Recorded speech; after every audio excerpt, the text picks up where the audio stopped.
Good morning, good afternoon, good evening. My name is Sue Schormans. Wherever you are in the world, welcome to my channel. Today I'm going to talk about writing a book. Specifically, share with you tips, tricks, rules with regards to writing a book. Now, I'm not going to claim these rules as my own. They came from the two wonderful people in my life, Damian Hughes and Parfitt, who were both there at the launch of my book just over a week ago, the 12th of August 2025. My book being, if you don't know already, Sink Then Swim: How to Survive Life's Most Stressful Situations When Living Abroad. So I'm going to reshare the information that they gave and kind of add to it with regard to my own experience in this video. So I hope you find it useful. And their tips about writing a book are not only relevant to writing a book, but also for blogs and articles as well. So Damian, let me just introduce Damian. Damian is a Sunday Times best-selling author. He is the trusted advisor to elite coaches, and he is the co-host of the High Performance podcast. Then there's Joe. Parfitt is the managing editor and founder of Springtime Books, and they are the publishing company behind my book, Sink Then Swim. So let's start with Damian. Damian introduced a concept called the law of illusionary depth. Now, what does he mean by that? Well, what he was talking about there was people who write about things or even talk about things, but they don't know the subject matter at all in great depth. He referred to it as their knowledge is puddle deep, which I actually really liked. Thankfully, he wasn't referring to my book because I've gone off and done lots of research, fact finding, I've done my own stories. So the information that I've got in this book is absolutely deep. You dive deep into a number of subjects here.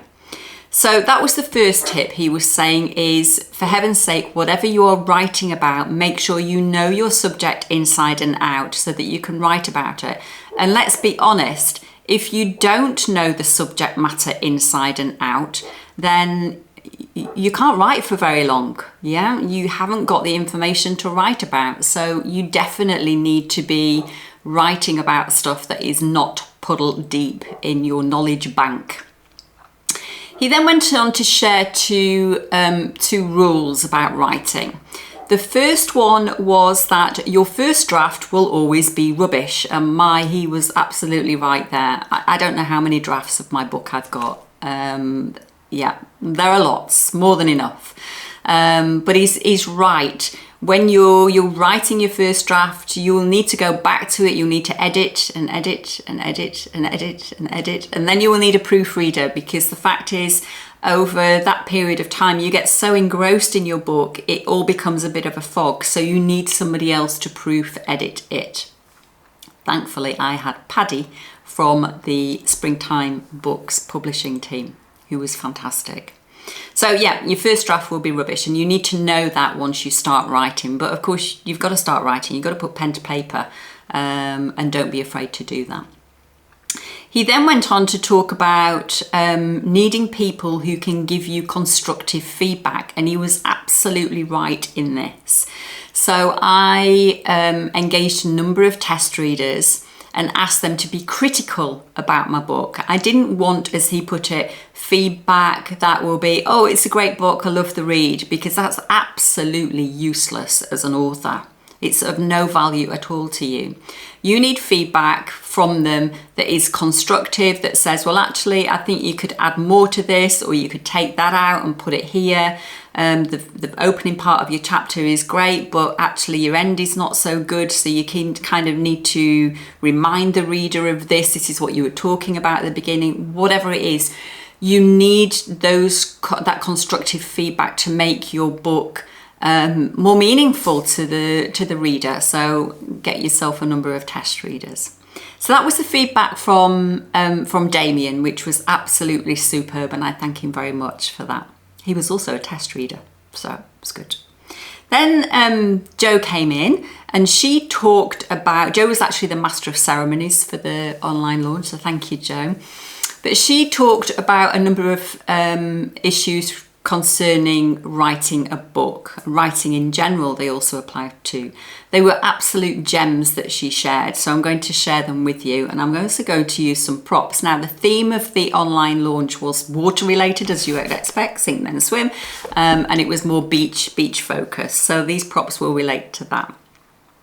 She talked about initially the need to have glasses, not rose-coloured glasses at all, but very clear glasses. First of all, so that you can examine your own life in depth, particularly if you're sharing your stories, which is exactly what I did. Yeah, you need to examine your stories, you need to be authentic with what you're putting across, and you need to put yourself in a vulnerable position because you're exposing your stories, your life stories or whatever, and you're giving the information warts and all. So no rose-coloured glasses, tell it how it is. You need those glasses, as she said. You need to be your authentic self when you're doing your writing. She then moved on to talk about a float. Yeah, you will need a float, particularly when you're doing all that editing. Yeah, because you can begin to sink at times with all the, I'm not going to say heaviness, but the thick of it all. Yeah, you're looking at the chapters, the paragraphs, the sentences, every single detail, and it can get a bit much at times. So you need this float to keep you afloat. For me, I hired Jo as my book coach. I had a number of test readers that I mentioned, and you absolutely need a good proof editor. But the other thing I would like to add with regard to having a float at hand is you get so immersed in writing your book. That's all your life is about, yeah? And you need at times to take a break. So get your float and just kind of relax from it and walk away from it for a day or so, or even a week, and just get floating, just move away from the book. And in that time, there may be some absolutely stonking new idea that comes to you that you wouldn't have thought about if you were just carrying on writing and writing and writing. So make sure you keep the float at hand there for those very reasons. Then she talked about having flip-flops. I love my flip-flops. Yeah. Why the flip-flops? The flip-flops are there for protection. On some beaches, the beaches are rocky, they're pebbly, it's a bit uncomfortable underfoot.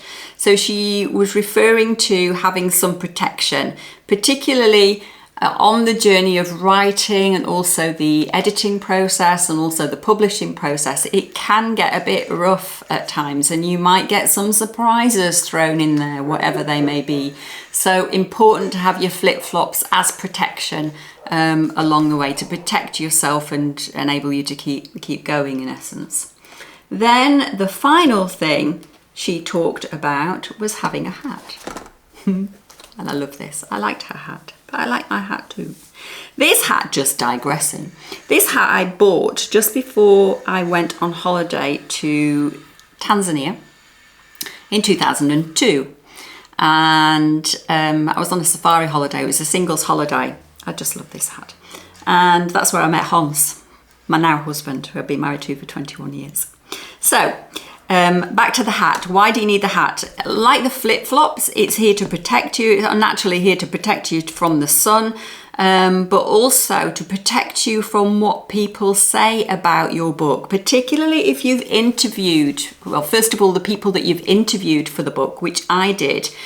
You know, you interview people, you're using their stories. They've been vulnerable, they've been authentic, they've shared their stories with you for the benefit of other people. And I thank all those people that enabled me to do that.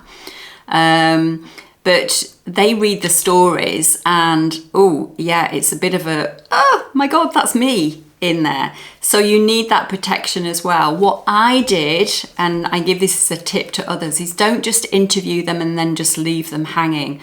Send what you are proposing to put in the book back to them so that they can proofread it and that they're happy with actually what you've written concerning their stories. That is really, really important.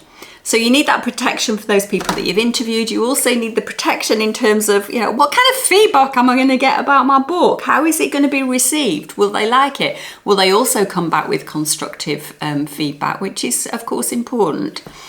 So yeah, that's why the protection's there.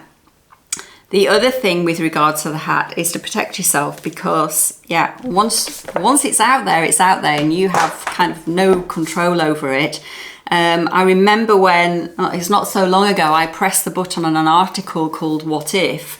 This was making people aware about that the book was coming, but in the What If, I shared my story about why I'd written the book and what people's what if is. So if you get, hopefully this is not going to happen, but if you get a serious illness that could potentially shorten your life,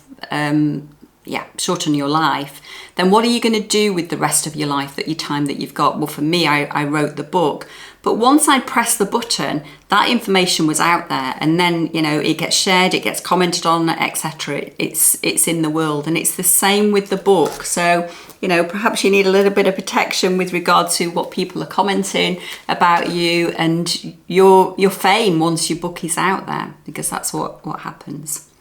So those were Joe's absolute gems with regard to writing a book.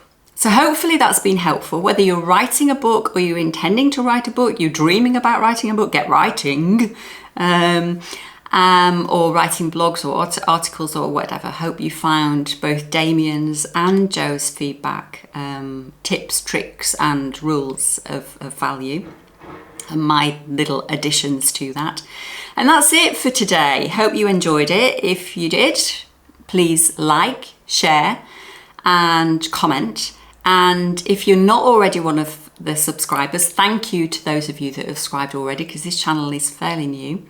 Then also subscribe. There will be more videos to follow, not only on the book, but also about life in general when you're living abroad. Yeah, so that's it for today. Hope you enjoyed, and I will see you in the next one. Take care and bye for now.